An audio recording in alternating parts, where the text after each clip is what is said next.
નામ Arvind Pansuriya, Ambika agro centre Chalala મારું ગામ.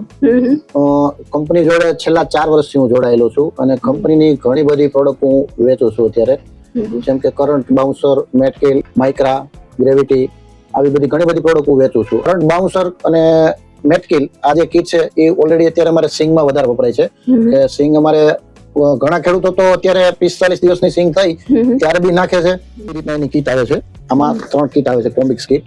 આમાં 1 કિલોના 3 પાઉચ આવે છે, મેટકિલ, બાઉન્સર અને કરંટ, કે સામેથી રિપીટ ઓર્ડર કરે છે ખેડૂતો. આના સિવાય પણ તમે બીજી કઈ? આના સિવાય જે અમે વેચીએ છીએ એ સુપરસ્ટાર છે, કે જે ખેડૂત સામેથી માંગે છે. મેં એના ડેમો પણ કરેલા હતા ખેડૂત આગળ, અને ખેડૂતે મારી પાછળ આવીને પાછું મને એવું કીધું કે અમને કપાસમાં 70 થી 80% ડિફરન્સ બતાવે છે, કે જે બીજી દવાઓ છાંટતા હતા એની ભેગી સુપરસ્ટાર વાપર્યું છે એમાં એને ફેર બતાવે છે. પછી મેં ગ્રેવિટીના પણ રિઝલ્ટ લીધેલા છે, કે ગ્રેવિટીમાં જેને પહેલો ડોઝ મારેલો હોય અને એને કીધેલું ભાઈ તમારે 15 દિવસના અંતરે આના 3 ડોઝ લેવાના છે, તો બીજા ડોઝ સામેથી માંગવા આવે છે કે ભાઈ ગ્રેવિટી અમને આપો.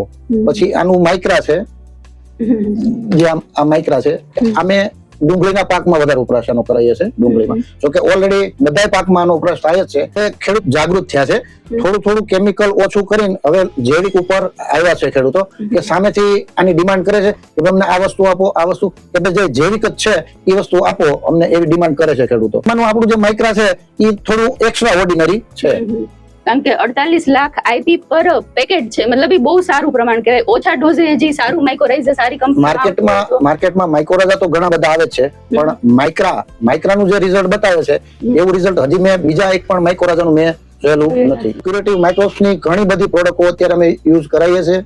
ઓલરેડી માર્કેટમાં બધા ખેડૂતો વાપરે છે અને એનાથી ખેડૂતના રિવ્યુ પણ સારા મળે છે અને બીજી વાર અમારી આગળ ડિમાન્ડ કરે છે.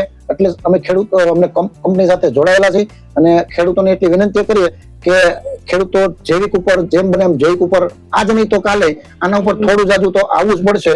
જંતુનાશકનો ઉપયોગ ઓછો કરીને આપણી જમીનને બચાવવી પડશે.